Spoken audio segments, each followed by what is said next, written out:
Conscious is particularly concerned with archetypal symbolism.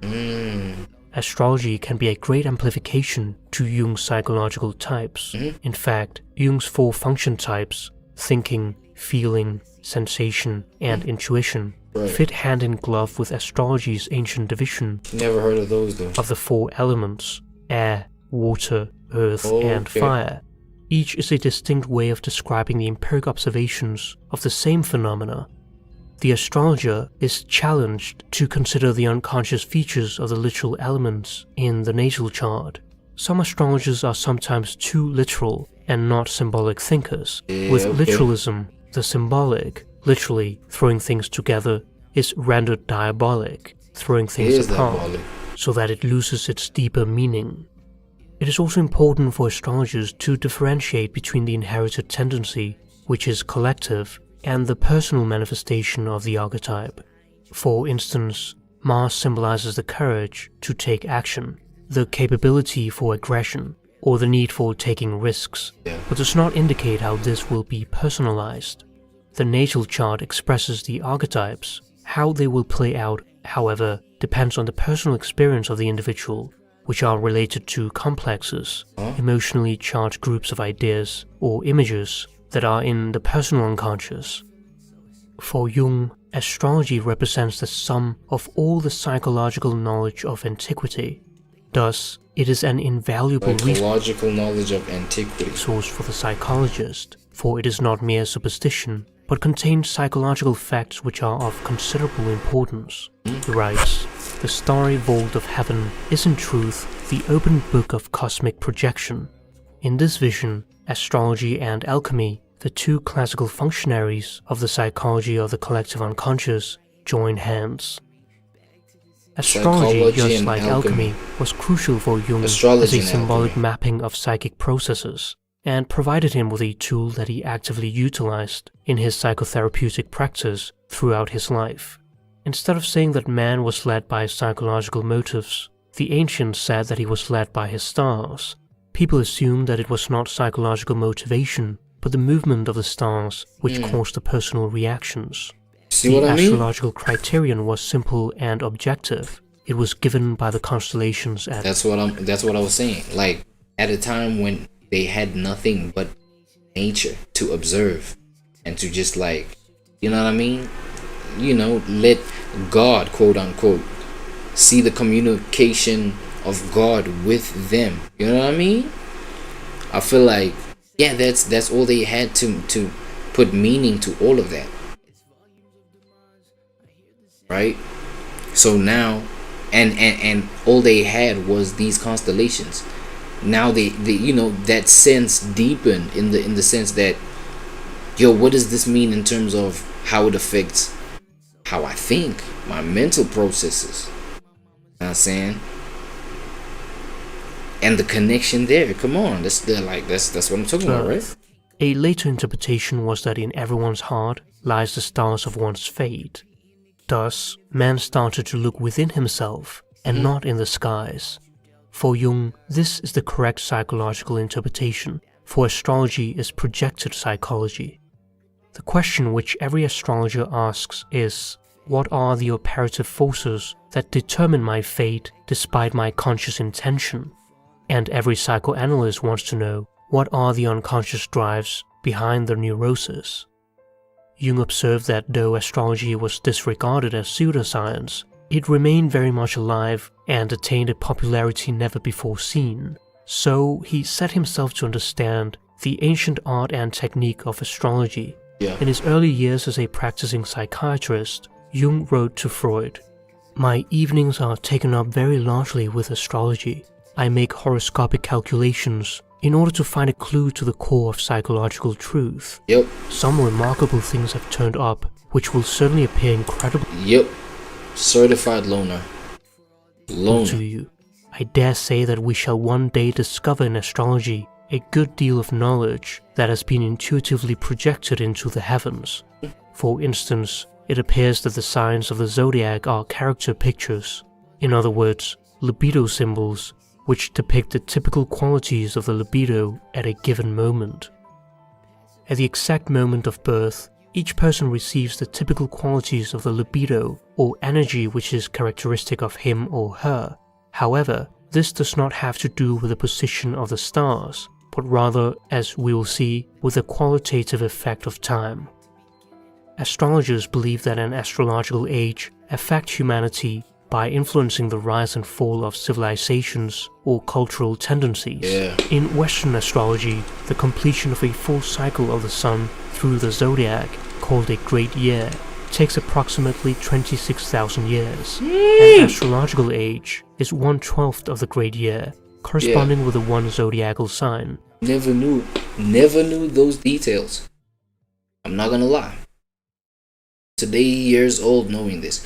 Yo, and wasn't it like a thing where, you know, kings and rulers of you know, a certain age would like use astrologers to just, you know, make predictions and, you know, about, you know, enemies and enemy territories. I don't know. You know? Therefore lasting approximately 2200 years. Nice. Jung often mentions the precession of the equinoxes, discovered by the Greek astronomer Hipparchus in the 2nd century BC. By looking at the position of the stars and comparing them with their positions a century earlier at the same time of year, Hipparchus found that the stars were moving at least 1 degree every 72 years, causing the Earth's North Pole to slowly point to different stars over vast periods of time. Nice. The Earth's cyclic wobbling over time has caused the positions of these constellations to shift. This was not taken into account in horoscopic calculations, which were based on the spring equinox being fixed at 0 degrees Aries. That's good. Thus, in the so-called tropical astrology used in the West. Tropical astrology. Yes, that's that difference that I was showing y'all about. The Vedic astrology, that's the Eastern astrology, and then tropical astrology is Western. Yes, that's that. A person who is born on what is traditionally known as the Aries constellation might be considered to have such a sun sign, even though the sun isn't actually in front of that constellation due to the precession. The heavens have long since moved away from our fixed calculations. Therefore, the signs of the zodiac are no longer aligned with the constellations after which they were originally named. That's and you know, I'm so glad you bring that point up, because I think if I'm not mistaken, I feel like it's that Western one, right? What's the name again? Damn, I keep mistaking it for sidereal. I think it's the same word. It might be used interchangeably, but Vedic astrology, right? I think Vedic astrology keeps up with present day constellation formation, I think. And then they, you know, because according to them, Aries, you know, with that, not them, damn, why, nah. Don't mean to be controversial. You know, the views shared on this podcast is not of the, no. Look, no. So, Vedic side, right, is not the same Aries as tropical side.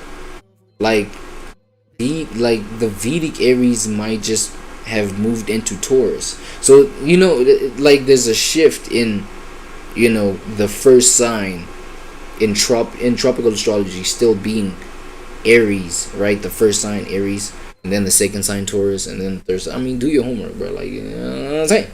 But this is that kind of channel, I ain't gonna lie. But yeah, and then in Vedic, the first sign might be Taurus. You know what I'm saying? Second sign, you know, Gemini. Third sign, you know, fourth sign, yeah, whatever. So on and so forth. You understand what I'm saying? So I think he might just paint that picture for us as well. Like I'm just hoping he brings up Vedic astrology too. So there's no causal connection between us and the stars. Yep. This, however, is not the case in sidereal astrology. Oh my god, you my boy. You my boy. Nah, shout out Eternalized. Sidereal psychology, that's what I'm talking about, nigga. aka Vedic psychology, man. which is most popular in the East, Let's particularly go. in Hindu astrology, Yeah, and that's is it. based on the actual position of the constellations in the observable sky. Yeah, they go according to the actual position of the thing. I don't know why tropical didn't move according to that. Accounting for the precession. In Vedic astrology, they speak of the 4 yugas, world ages. Yep. Satya Yuga is the age of truth and virtue, the golden age, where men lived as gods. Didn't know that. Treta Yuga is the silver age. Dwapara Yuga is the bronze age. And finally, Kali Yuga is the age of darkness, Kali Yuga. Okay. the Iron Age. If humanity survives this difficult period, a new and lengthy golden age will appear. As the cycle progresses through the 4 yugas, each age is decreased by 1/4. The complete cycle is believed to last for 4,320,000 years. Damn. For Jung, the fact that Western astrology nevertheless yields valid results, Yep. though it does not account for precession, proves that it is not the apparent positions of the stars which work, but rather the times which are measured or determined by the stellar positions. Time, or the moment understood as a peculiar form of energy, coincides with our psychological condition. Right. This leads to a peculiar hypothesis What's that? that our personality does not have to do with the position of the stars, but rather with the qualitative effect of time. Jung writes, if anybody is born on the same day, and possibly in the same hour, he is like a grape of the vineyard, ripening at the same time. All the grapes of the same side produce about the same wine. This is the truth stated by astrology and experience since time immemorial. I'm not gonna lie. That was so poetic, I did not understand it. Go on. Jung found a puzzling thing, that there is a really curious coincidence between astrological and psychological facts, so that one can isolate time from the characteristics of an individual, and also one can deduce characteristics from a certain time. We're born at a given moment, in a given place, and like vintage years of wine, we have the qualities of the year and of the season in which we are born. Astrology is a symbolic portrait of the cyclical repetitions of time, and the stars are simply used to serve as indicators of time. Yeah. Psychology has little to do with the stars as a clock, which is merely an instrument used to measure a certain moment. Whatever is born or done at this particular moment of time has the quality of this moment of time. Yeah. Therefore, The quality. time proves to be a stream of energy filled with Oh yes. You have to factor in the the energy aspect of it, where it's like, I mean, that is the connecting thing, right? The energy. You feel me? Okay, I think I could paint it like the best way like this, where it's like, for an example, there's certain things that you do in the winter time that you don't do in the summertime. Like, for example, the clothes that you wear. You know what I mean? There's a certain energy signature to where we all have to act accordingly when it's a certain time. So, you know what I'm saying? Especially when that kind of like, oh my god, oh shit, I don't want to use, you know what I'm saying, when that flavor of time, what the, no, when that kind of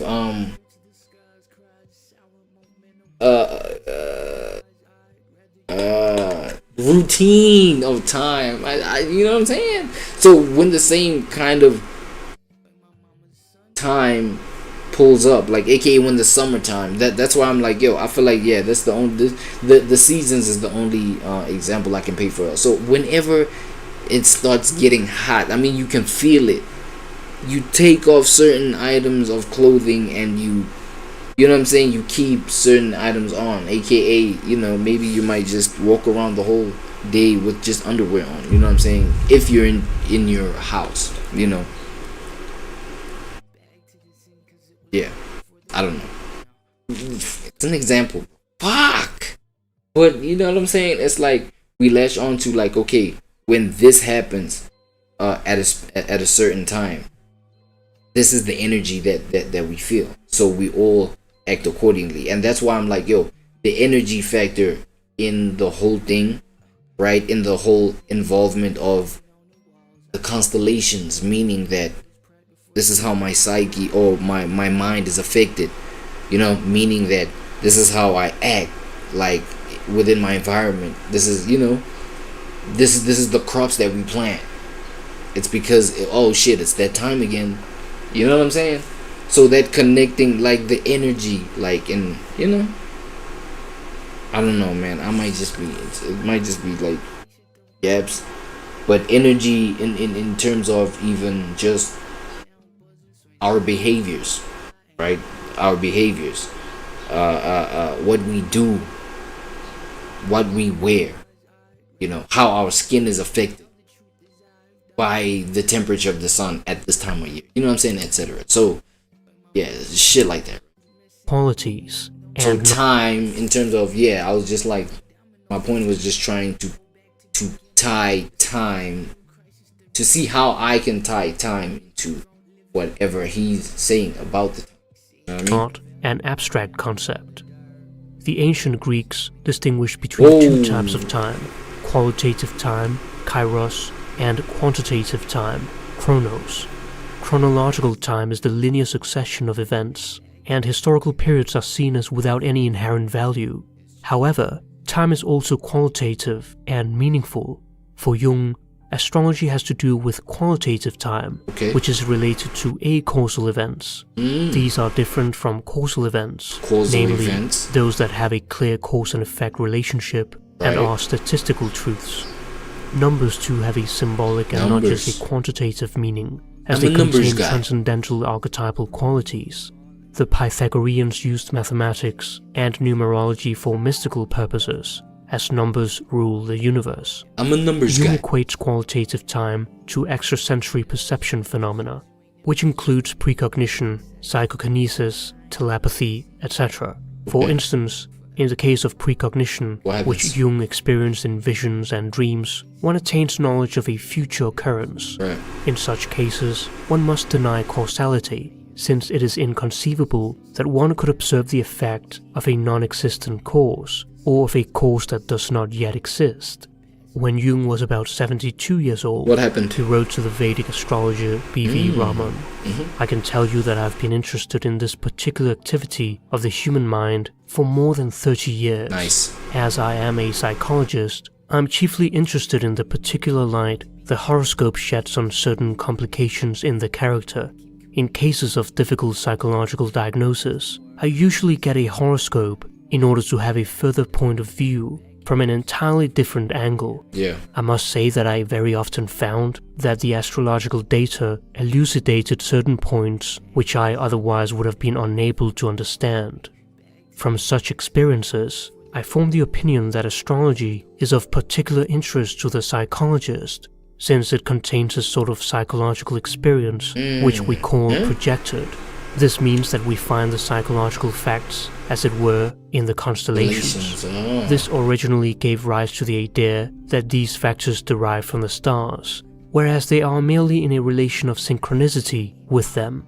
I admit that this is a very curious fact, which throws a peculiar light on the structure of the human mind. And how it functions, and how it time works, is a notion that Jung and what it manifests, etc. eventually replaced with synchronicity, a term that refers to a meaningful correspondence between synchronicity, alignments. Wasn't that the word of the segment for the day, right? Yes. The inner world and the outer world. Oh my God! Thank you, preaching to the choir. Which cannot be causally linked. This occurs when an inwardly perceived event, dream, vision, thought, etc., is seen to have a correspondence in external reality, so that the inner image has come true. For example, you might think of a long-lost friend, and then suddenly, that friend calls you out of the blue. Since Jung suggests that synchronicity seems to rest on an archetypal foundation, it has a great appeal to astrology, which also rests on this foundation. Astrology, like the collective unconscious with which analytical psychology is concerned, consists of symbolic configurations. The planets are the gods, the archetypes.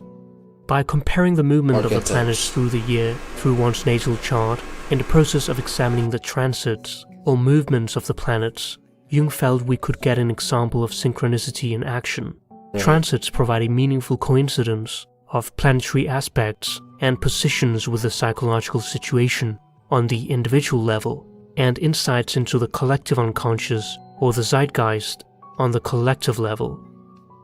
Jung's concept of synchronicity is based on the ancient concept of sympathia or cosmic sympathy attributed to the Stoics. The cosmos is a whole and single entity, a living being with a soul of its own. The substance that penetrates and unifies all things is known as the pneuma, breath of life, the active principle that organizes both the individual and the cosmos. This idea was important for ancient astrologers. The microcosm-macrocosm relationship is one of cosmic sympathy. Yeah. Psychologically, the macrocosm It paints a picture, doesn't it? The micro and the macro. It's all one reflection. represents the collective unconscious. There is what Jung calls a psychoid quality to the physical, the outer world, and the psychic, the inner world, which are expressions of a fundamental unity, a shared unitary realm known to the alchemists as the unus mundus, the one world.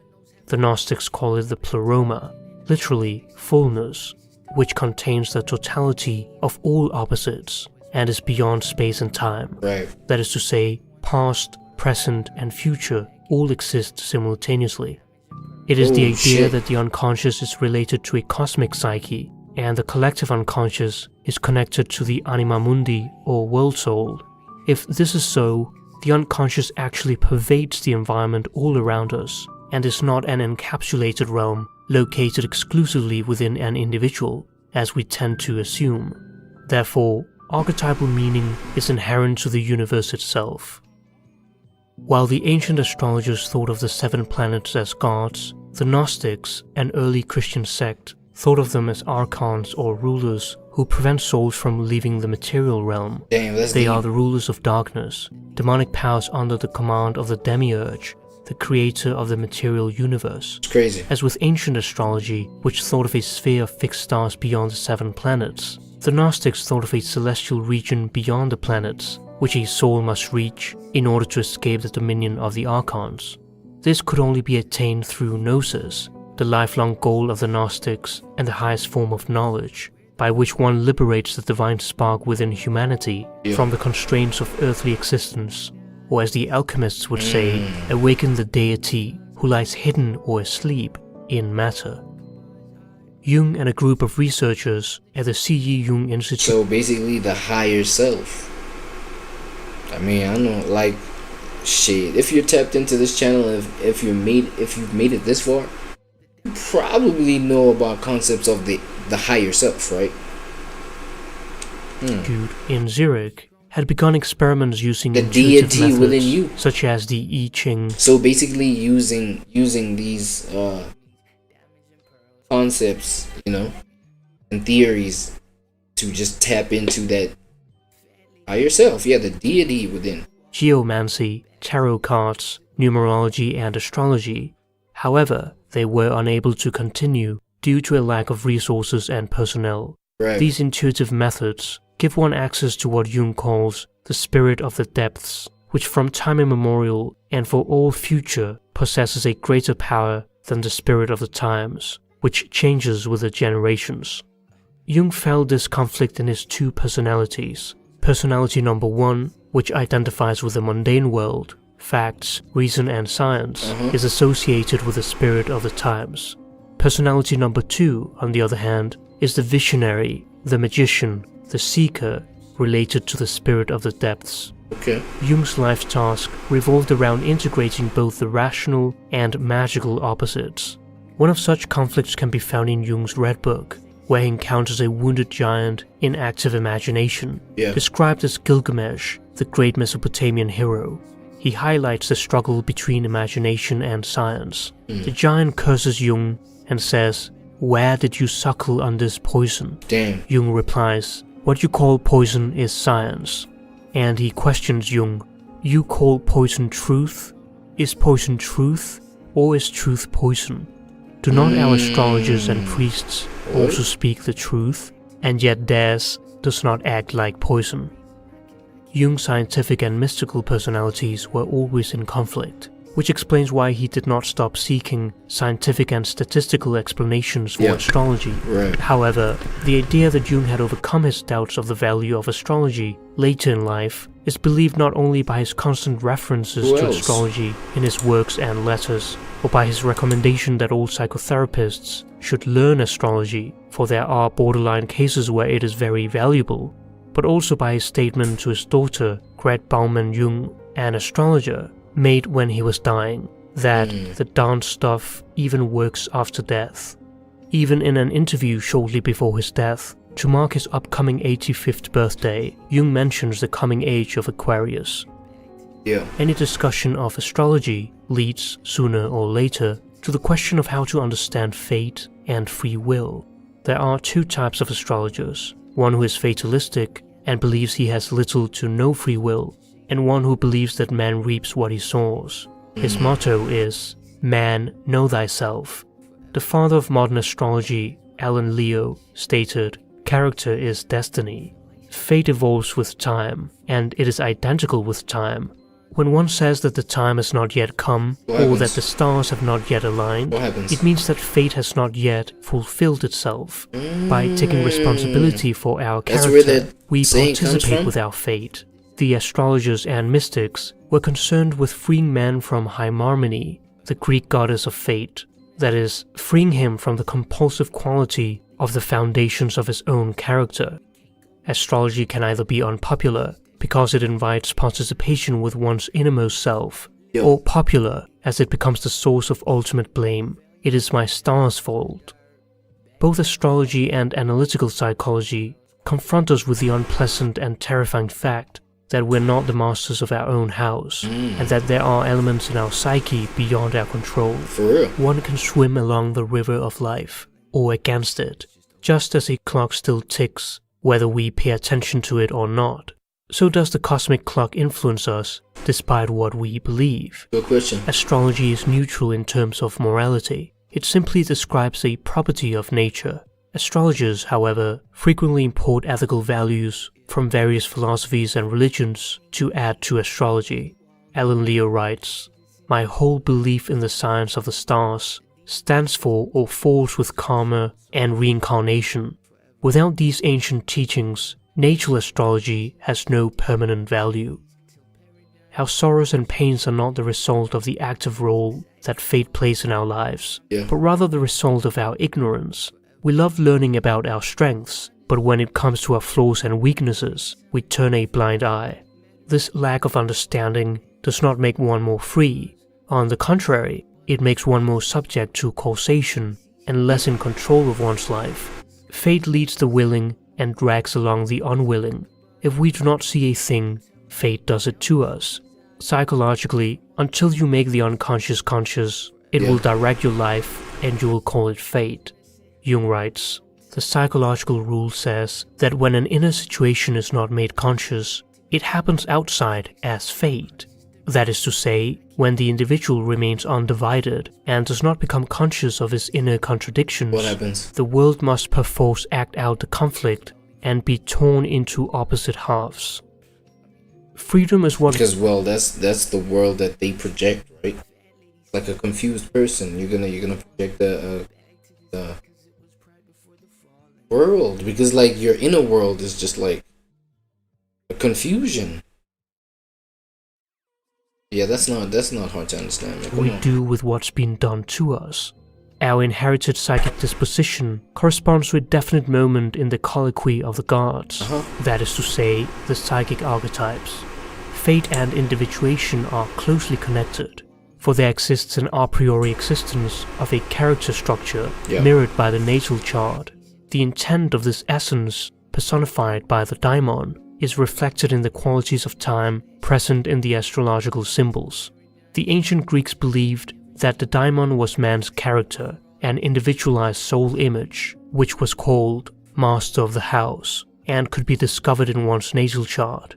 Some suggest it is the ascendant, though such a technical method is inferior to true gnosis, which can be attained through theurgic invocation of the daimon, as the Neoplatonists suggest. The American psychologist James Hillman, writes, "The soul of each of us is given a unique daimon before we are born, and it has selected an image or pattern that we live on Earth. This soul companion, the daimon, guides us here. In the process of arrival, however, we forget all that took place and believe we come empty into this world. The daimon remembers what is in your image and belongs to your pattern, and therefore your daimon is the carrier of your destiny." Fate and soul are the two names for the same principle, and the goal is individuation, because it is the most complete expression of that fateful combination we call individuality. Individuation can be compared with the myth of the soul's journey through the planetary spheres, as discussed in Hermetic and Neoplatonist writings. Before the soul's descent into incarnation, it passes through the planetary spheres and takes on the qualities of each planet in the process, and in our death, the soul ascends back to the planetary spheres and gives back to each planet the qualities it had taken from them at the time of birth. We can distinguish between two types of astrology, one that is exoteric and another that is esoteric. Exoteric astrology is pop astrology, which the public is well aware of. It is a dumbed-down version used for commercializing spiritual knowledge. This is the astrology where con artists seek to make a quick buck out of the emotional turmoil of other people, victims especially, and make a quick buck and sell quick little courses to tell you about like some shallow stuff where, you know, it's all about capitalism at that point, right? Being those who are unconscious of the trickster archetype and have been tricked by their own naivety or self-deception. Astrology is seen as the gold standard of superstition. Since the whole field of astrology has garnered a bad reputation, it is often not even considered worthy of exploration. Esoteric astrology is the shadow side, which represents the hidden or unknown characteristics. This is the gold found in the filth, as the alchemists would put it. It is where one gains the insights to enrich one's understanding of oneself and one's purpose, as well as other people and one's place in the cosmos. Jung was very interested in understanding the astrological age ever since writing Ion, which is the name of a Hellenistic deity associated with cyclical time and the zodiac. In this work, Jung sought to illuminate the change of psychic situation within the Christian eon. He makes a sweeping statement. The course of our religious history, as well as an essential part of our psychic development, could have been predicted more or less accurately, both regards to time and content, from the precession of the equinoxes through the constellation of Pisces. Jung observes that the birth of Christ begins at the age of Pisces, the two fish swimming in opposite directions. At around 7 BC, there was a conjunction of Saturn, the malefic, and Jupiter, the benefic, representing a union of extreme opposites. The star of Bethlehem seen by the Magi was the soul of Christ that descended upon the earth. From this extraordinary astrological event was inferred an equally extraordinary event in human history, beginning a new eon. This would place the birth of Christ under Pisces. The symbolism of the fish is prevalent throughout Christianity. So that was the age of Pisces, right? A code name for Jesus was the Greek word for fish, ichthys. The apostles were called fishers of men. Jung reckoned that we were in a paradigm of shifting ages. No, it was called fishers of men. They were fishers. I guess we can still make the connection, right? But yeah, that's the detail there. A time of change that he had been able to make sense of through astrology. In the Red Book, Jung reveals his understanding of his own role in this coming new eon, and in Ion, he provides, later in life, a rational exegesis of the revelations of the Red Book, so that the two works are fundamentally interconnected. Jung notes that the concepts of heaven and hell cannot remain separated forever. They will be united again, and the age of the fishes will soon be over. If the age of Pisces is ruled by the archetypal motif of the hostile brothers, Christ and Antichrist, then the Cram twins, the Cram twins. No. Yo, shout out the millennials, man. That was actually a hard-ass cartoon show, man. Approach of the next age, Aquarius, estimated to fall between AD 2000 and 2200, will constellate the union of opposites, bringing forth a concept of human totality. I see. It will then become more difficult to separate good from evil, light from darkness, which will form part of a unity. The Christians call it the Second Coming, the emergence of the Son of God. Nietzsche calls it the Übermensch, who must go beyond good and evil. The mystic Swedenborg calls it the Maximus Homo, the universal human, who represents heaven in a human form. And others call it an age when man will awaken to his spiritual powers, whatever that might entail. Jung was driven to speak of the change of eons because the psychic changes of these transition times are shocking and can create widespread feelings of malaise, anxiety, and fear that run through all the cultures of the planet. The signs that point in this direction consist in the fact that the cosmic power of self-destruction is placed in the hands of man. Jung wanted to warn us, so we, those few who will hear him, can experience these psychic changes consciously and thus limit the destructive impulses they could induce. In an interview conducted in 1959, Jung stated, "Christianity has marked us deeply because it incarnates the symbols of the era so well. It goes wrong insofar as it believes itself to be the only truth, when what it is one of the great expressions of truth in our time. To deny it would be to throw the baby out with the bathwater." What comes next? Aquarius, the water pourer. In our era, the fish is the content. With the water pourer, he becomes the container. It's a very strange symbol. I don't dare to interpret it. So far as one can tell, it is the image of a great man approaching.